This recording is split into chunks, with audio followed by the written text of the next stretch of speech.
A los que no saben, el 31 de agosto nosotros nos vamos ya a México con los planes de lo que Dios nos ha mostrado para ir a la India. Así que ya el 31, bueno, el 25, de hecho, el 25 de agosto es nuestro último domingo aquí. Así que los que no conocen a la bebé todavía pueden ir a la casa para conocerla, porque ya cuando regrese ya va a estar corriendo.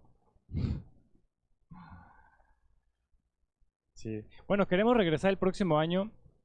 Si nos dan la visa de turista para poder regresar, vamos a visitar otras iglesias, seguir levantando nuestros fondos y los pasamos a visitar. Así que si Dios quiere, todavía nos veríamos antes de que nos fuéramos.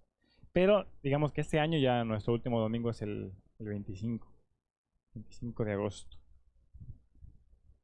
Bueno, muy bien. Vamos a Romanos capítulo 9. Hoy nos toca la porción del 19 al 24.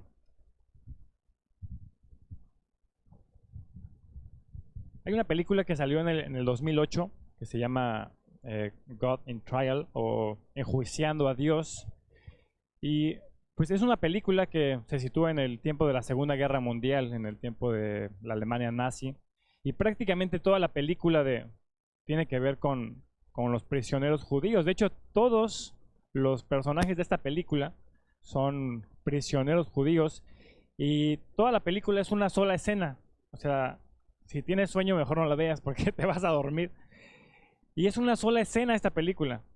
Está en una habitación donde están los prisioneros judíos y no cambia. O sea, toda la escena es los prisioneros judíos están ahí en la habitación. Están discutiendo ahí que por qué Dios nos abandonó, por qué nos dejó, por qué rompió su pacto con nosotros.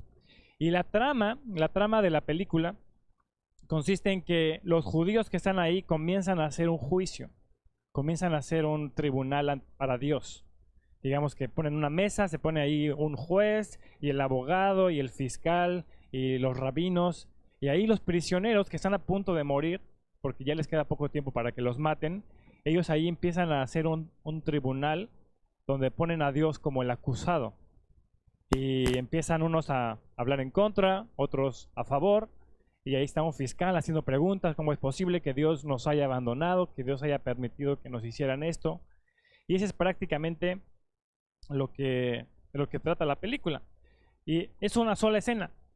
La escena es esta, los prisioneros judíos poniendo a Dios en el banquillo de los acusados. Esa es prácticamente la trama de la película. Dura 1 hora y media y aunque no es una película cristiana, realmente refleja mucho del corazón de nosotros, que no estamos de acuerdo en lo que Dios hace. No estamos de acuerdo cómo Dios actúa y empezamos a cuestionar a Dios. Empezamos a hacerle preguntas arrogantes a Dios de lo que Él hace. Y eso es precisamente lo que vamos a estudiar el día de hoy, cuando comenzamos a cuestionar la soberanía de Dios. Versículo 19, así comienza nuestro pasaje. Dice, pero me dirás, ¿por qué pues inculpa? Porque ¿quién ha resistido a su voluntad? Y lo que Pablo tiene en mente en este versículo es de alguien que se levanta en contra de la soberanía de Dios y empieza a cuestionarlo, alguien que no está de acuerdo cómo Dios salva, alguien que no está de acuerdo que Dios elige a unos y rechaza a otros. Es lo que hemos visto las últimas semanas. Alguien escucha cómo Dios escoge a los que van a ser salvos y no está de acuerdo. Y dice, ¿por qué pues inculpa? Porque ¿quién ha resistido a su voluntad?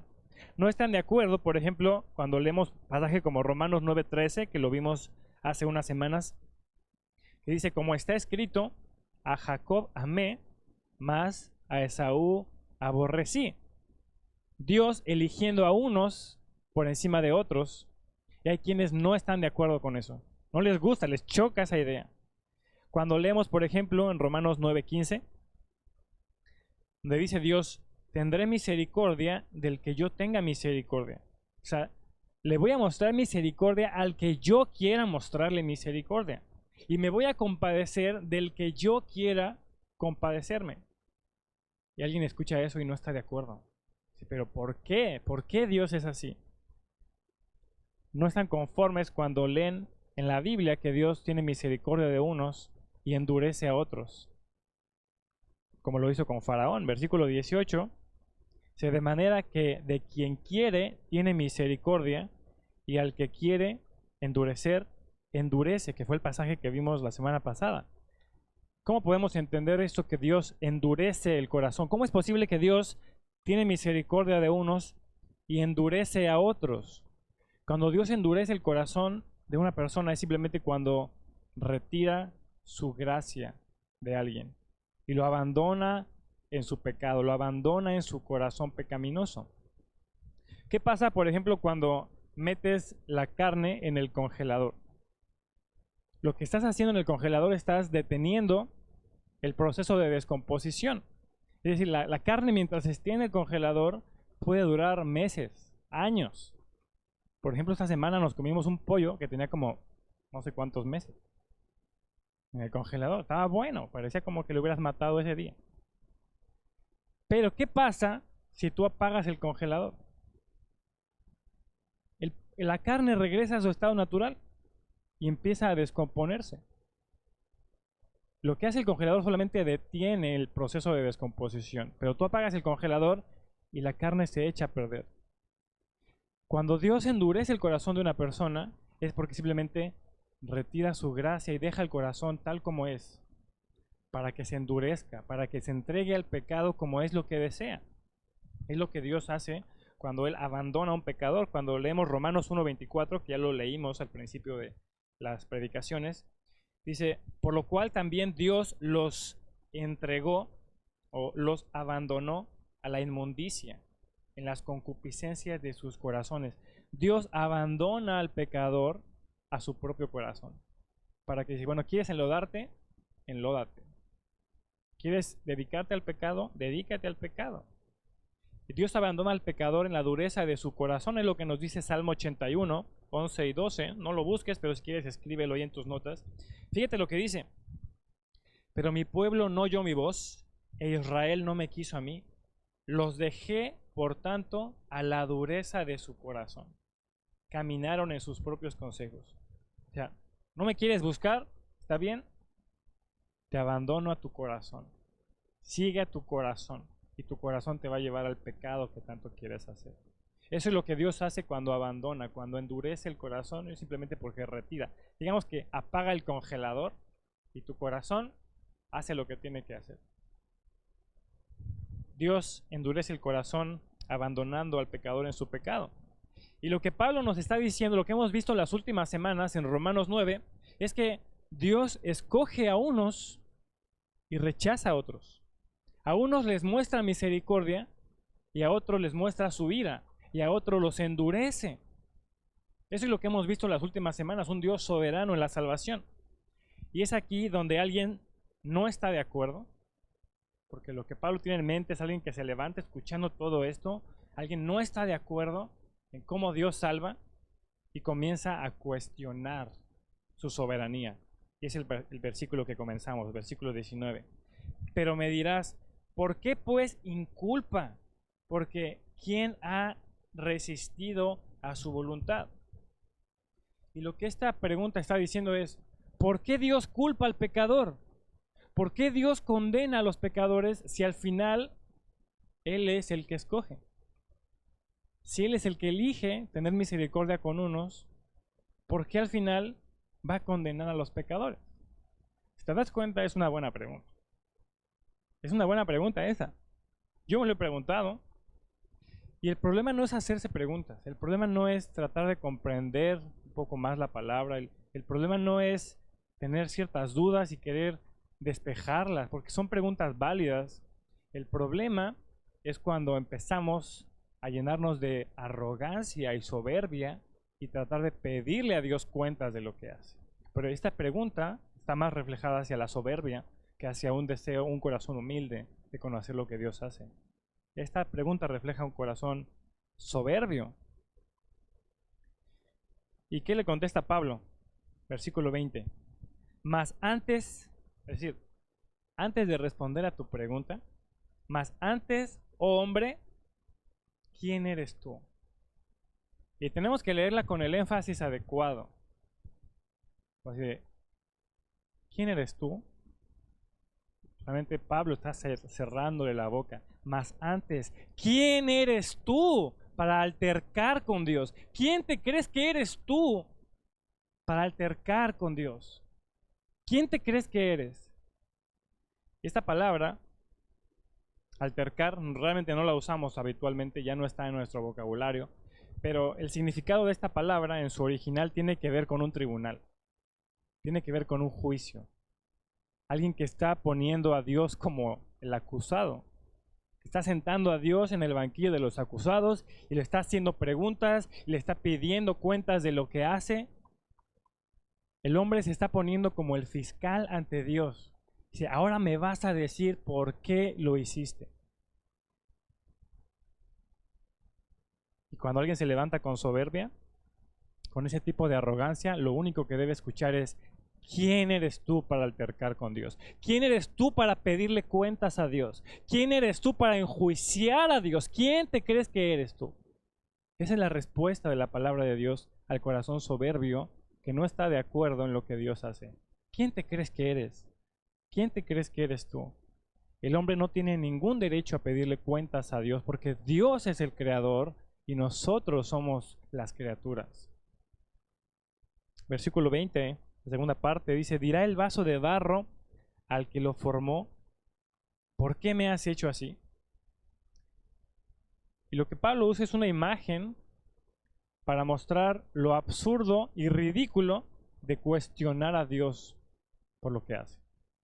Es absurdo y ridículo, ¿no? Y así se ve de ridículo nuestro corazón cuando empezamos a decirle, preguntarle a Dios por qué hace así las cosas cuando al final nosotros somos las criaturas, Él es el creador. Versículo 21. ¿O no tiene potestad el alfarero sobre el barro para hacer de la misma masa un vaso para honra y otro para deshonra? Y aquí la imagen que usa Pablo es de un artesano que trabaja con barro o lodo y usa el mismo lodo, el mismo barro para hacer instrumentos diferentes. Es decir, del mismo barro, del mismo lodo, puede hacer instrumentos que pueden servir en una cena elegante, en una fiesta, que solamente usarías con personas importantes.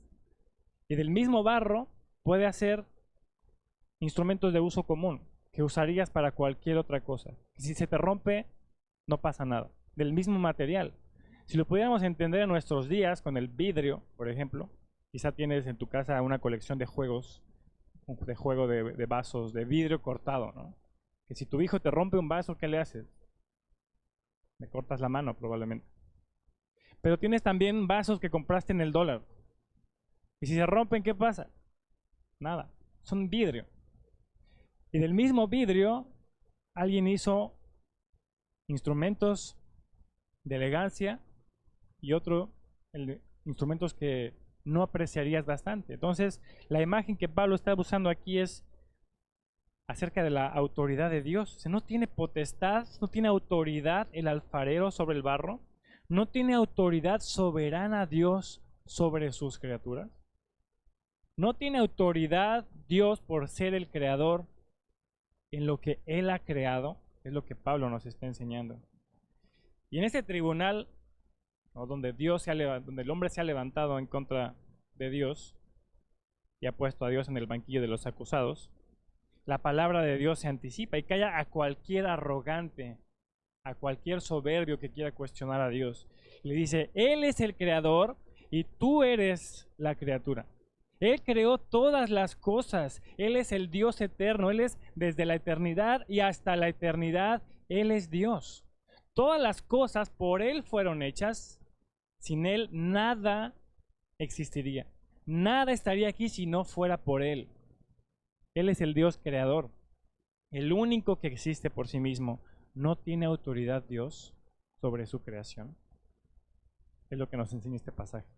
Aquel que se atreve a cuestionar a Dios, ¿no tiene autoridad Dios de hacer lo que Él quiera con su creación? Versículo 22.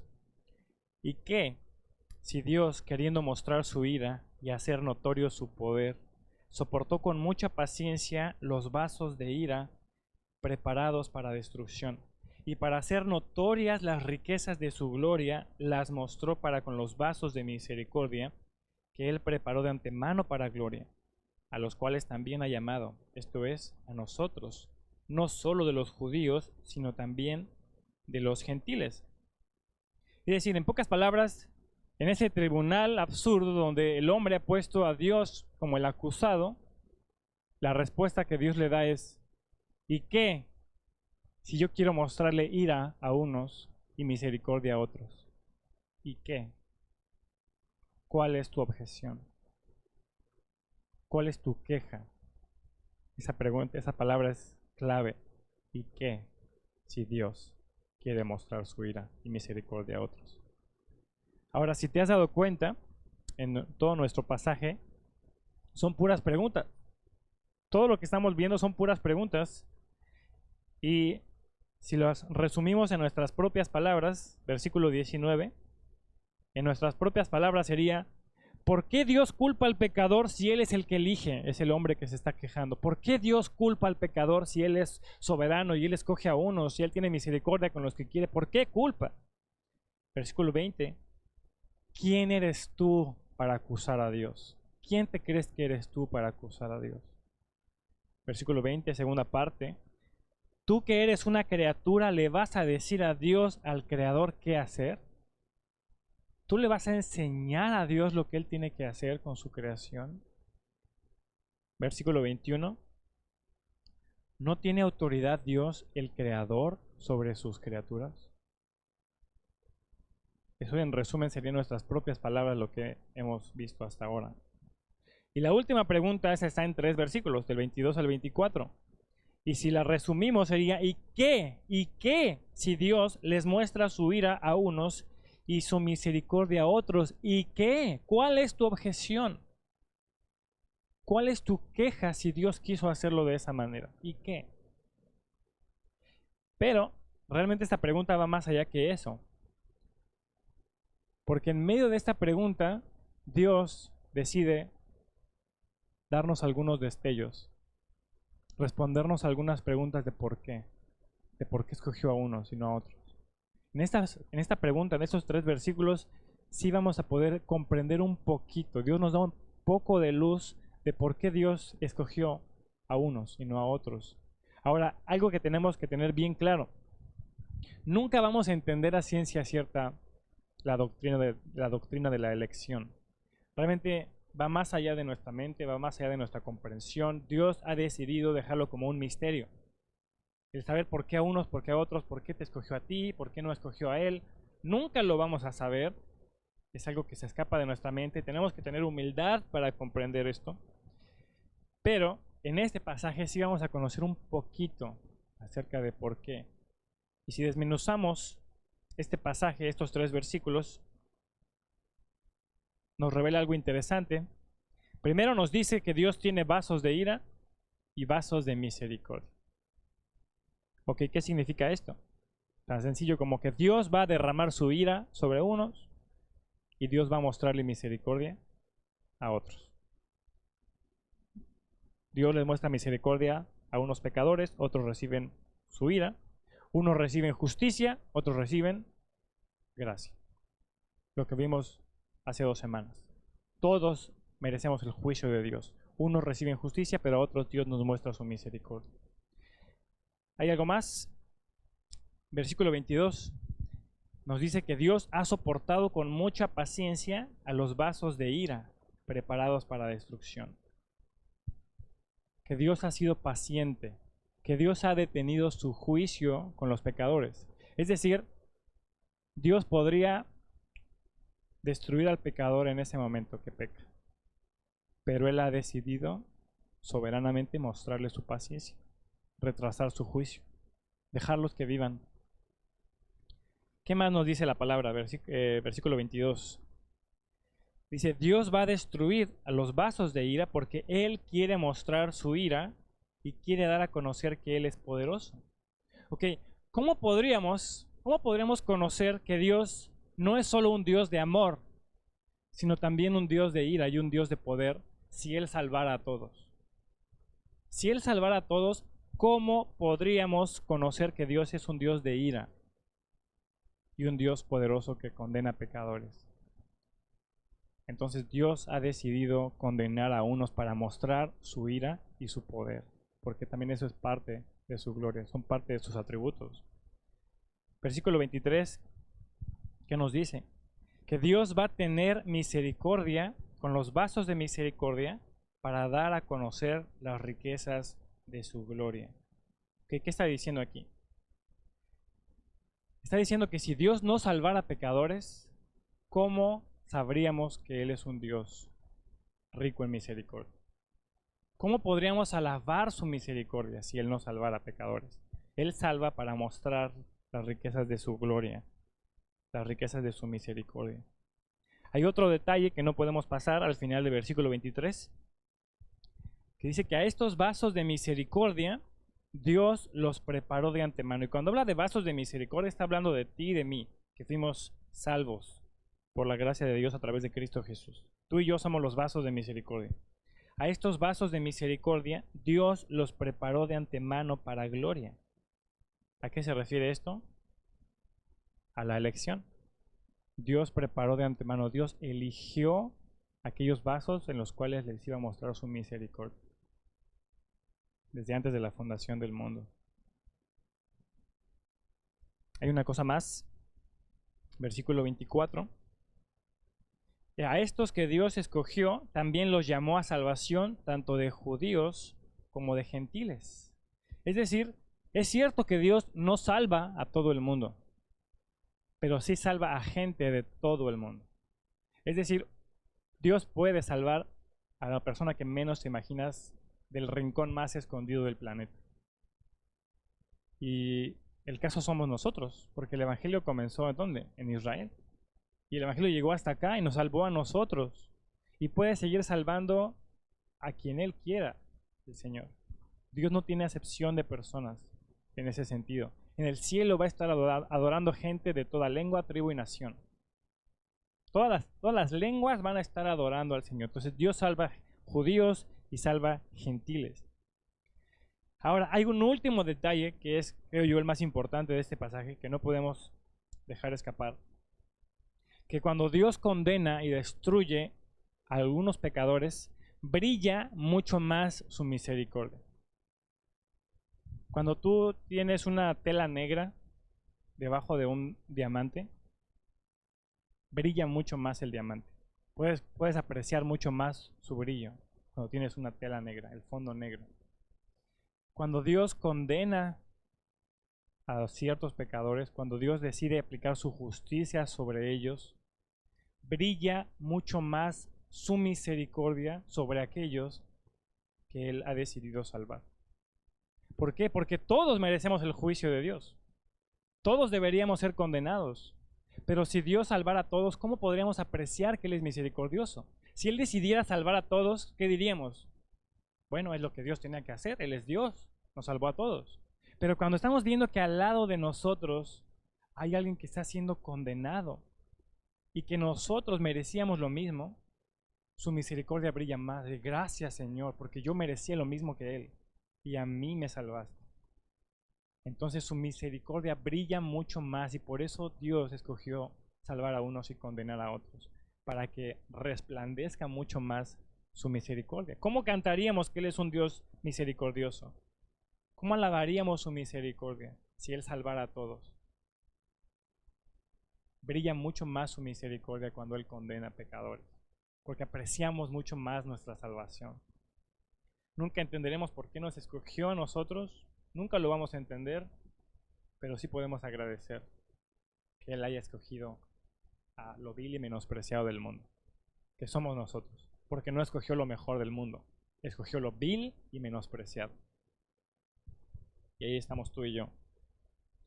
Cuando Dios derrama su ira, al mismo tiempo brilla más su misericordia. Y ahora bien, si juntamos todo esto que hemos dicho, estamos regresando al banquillo de los acusados, donde el hombre arrogante ha puesto a Dios para cuestionarlo de lo que hace. ¿Y cuál es la respuesta? ¿Y qué si Dios quiso actuar de esta manera? ¿Y qué Si Él escogió a unos para mostrarles su misericordia y a otros para mostrarles su ira. ¿Y qué si Él quiere condenar a unos para que brille más su misericordia sobre otros? Dios le dice a ese arrogante, ¿y qué? ¿Y qué? Porque al final Él es soberano. Y Él decidió hacerlo de esta manera. Y todo esto que acabamos de leer es simplemente para decirle a cualquier arrogante, no tienes ningún derecho de cuestionar a Dios. No tienes ningún derecho de pedirle cuentas a Dios de lo que hace. No tienes ningún derecho porque tú eres criatura y Él es el creador. Si pudiéramos resumirlo, eso sería lo que dice. ¿Quién eres tú para poner a juicio a Dios? ¿Quién eres tú para cuestionar a Dios? No tienes ningún derecho porque Él es el creador y tú eres la criatura. Y cuando leemos este pasaje, hermanos, realmente esto es un antídoto para el corazón soberbio. Esto es un antídoto para los arrogantes. Porque cuando nos damos cuenta de quién es verdaderamente Dios y cómo Él obra, eso debería llevar a nuestro corazón a hacerse mucho más humilde, reconocer que al final somos simples criaturas. Entre más profundizo en la palabra, como ahora, me doy cuenta de que el Dios de las Escrituras es muy diferente al Dios que yo me imaginaba. Porque el Dios que nosotros nos imaginamos es un Dios bueno, un Dios bondadoso, que debe salvar a todos, que ama a todos. Tenemos ese concepto de Dios, pero cuando voy a la Escritura me doy cuenta que el Dios de la Biblia es muy diferente al Dios que yo tengo en mi imaginación. Porque todos nos hemos hecho un Dios a nuestra propia imaginación y queremos que actúe como nosotros queremos que actúe y queremos que salve como nosotros queremos que salve. Si nosotros fuéramos Dios, salvaríamos de esta manera. Pero el Dios que está en la Biblia es muy diferente al Dios de nuestra imaginación. Y es muy probable que nos estemos haciendo un ídolo en nuestra mente, creyendo en un Dios que hemos hecho de aquí y no de lo que dice la Biblia. Y un pastor, A.W. Tozer, decía, y un ídolo de la mente, o sea, el Dios que tú te imaginas, es tan ofensivo como un Dios hecho con las manos. Si no conoces la palabra de Dios, tienes un Dios hecho a tu propia imaginación, que actúa como tú quieres que actúe, que salva como tú quieres que salve y que obra como tú quieres que obre. Ese es un ídolo en tu imaginación. Y es tan ofensivo como un ídolo hecho con las manos. Pero entre más conozco al verdadero Dios de la Biblia, más se van deshaciendo mis ideas equivocadas acerca de Él. Más se va quitando todo lo equivocado que tengo acerca de Dios y mi corazón se va haciendo más humilde. ¿Por qué? Porque me estoy dando cuenta de cómo es Él y quién es Él y quién realmente soy yo. Tan pequeño, tan bajo, una criatura delante de Dios. Y después de este estudio, quizá te has dado cuenta de varias cosas. Una, quizá te has dado cuenta que hay arrogancia en tu corazón, que hay soberbia. Quizá tienes preguntas, quizá tienes dudas de cómo Dios hace, pero quizá lo has estado haciendo con arrogancia. Y ese es el problema. El problema no es la pregunta, el problema no es entender, no es no entender, sino más bien querer pedirle cuentas a Dios. Ese es el verdadero problema. Quizá te has dado cuenta que no conoces a Dios lo suficiente y por eso todo este tiempo has estado pensando que Dios es injusto en lo que hace. Porque la primera reacción que tenemos cuando escuchamos esto, de que Dios elige a unos, ¿cuál es la reacción? Dios es injusto. Y Pablo ya nos lo dijo. Así que pues diremos, ¿hay injusticia en Dios? En ninguna manera. Quizás hasta el día de hoy te habías estado preocupando demasiado en saber por qué Dios elegía a unos y no a otros. Eso era lo que ocupaba tu mente. ¿Por qué Dios elige a unos y no a otros? Pero has dejado de ver el brillo de la misericordia de Dios en tu vida. Te has enfocado tanto en por qué Dios actúa injustamente eligiendo a unos y no a otros, y has dejado de ver que la misericordia de Dios brilló en tu vida. Quizás es lo que ha estado pasando. Dios te salvó por medio de Jesucristo, aun cuando tú también merecías su ira. Tú merecías la ira de Dios, y Él te escogió y te mostró misericordia. Y eso es lo que Dios quería mostrar. quería hacer brillar su misericordia. ¿Y qué es lo que podemos hacer?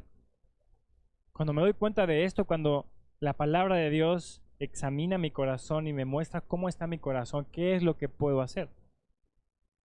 Y la respuesta es conocer a Dios, conocerlo. Y no hay manera en que pueda conocer a Dios si no tomo la determinación de abrir su palabra y conocerlo. Porque entre más descuido su palabra, más estoy haciendo un Dios en mi propia imaginación. Más me estoy inventando un Dios aquí, que obra como yo quiero que obre, que actúa como yo quiero que actúe y que salva como yo quiero que salve. Si no tomas la determinación de abrir tu Biblia y conocer a Dios, vas a seguir teniendo ese Dios en tu imaginación. Vas a seguir ignorando a Dios y vas a seguir luchando que Dios es injusto. ¿Por qué Dios hace eso? ¿Y por qué Dios actúa así? Porque no conoces a Dios. Has dejado de conocer a Dios. Entre más descuidas su palabra, más arrogante te vuelves ante Él. Entre más descuidas la palabra de Dios, más arrogante es tu corazón. Y más tienes la tendencia de cuestionar a Dios en lo que hace. Y esto es justamente lo que el profeta Jeremías predicó una y otra vez. Si tú lees toda la profecía de Jeremías, lo que él predicó al pueblo fue precisamente que ellos dejaron la palabra, dejaron de conocer a Dios. Y del primer capítulo al último, Jeremías le está predicando en nombre de Dios. Ustedes no me conocieron, no quisieron conocerme. Dejaron mi palabra, se han olvidado de mí, no escucharon mis palabras, no quisieron conocerme. Y ese es el reclamo. Ustedes dejaron la palabra, abandonaron mi ley, no quisieron conocerme. Y el pueblo se llenó de arrogancia. ¿Por qué? Porque no quiso conocer a Dios. Y eso es lo que pasa en la iglesia. Cuando no conocemos a Dios, nos volvemos arrogantes y empezamos a cuestionar lo que Dios hace. Y Jeremías les predica, quiero que leas este pasaje, con este terminamos, Jeremías capítulo 9, 23 y 24.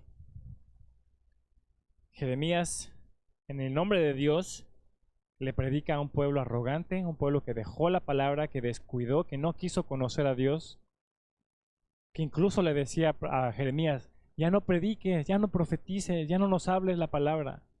No querían escuchar la palabra. Jeremías capítulo 9, 23 y 24. Jeremías les predica en el nombre de Dios y les dice, no se alabe el sabio en su sabiduría.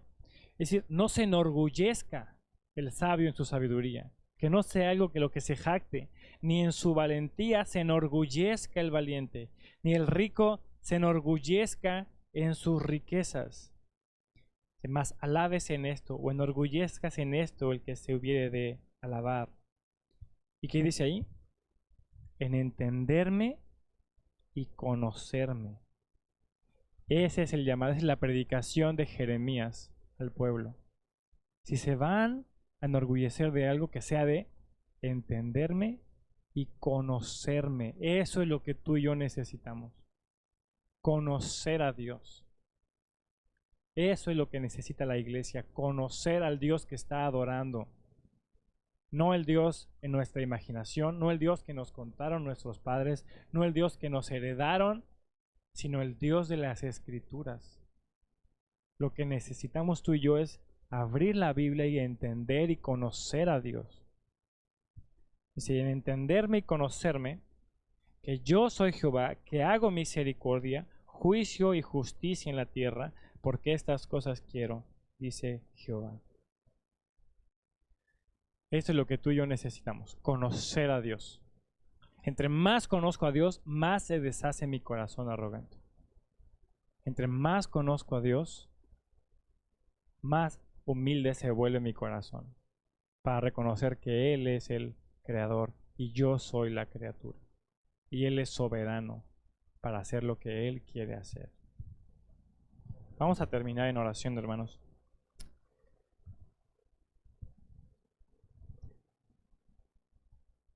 Padre Santo, estudiando tu palabra, Dios, y antes de cualquier cosa, Señor, quizá tenemos que confesar nuestra ignorancia de ti, nuestra arrogancia, porque creo que más de uno aquí hemos cuestionado lo que haces o hemos sido arrogantes, te hemos acusado de injusto, te hemos acusado de arbitrario y nos hemos puesto en una posición que no nos corresponde.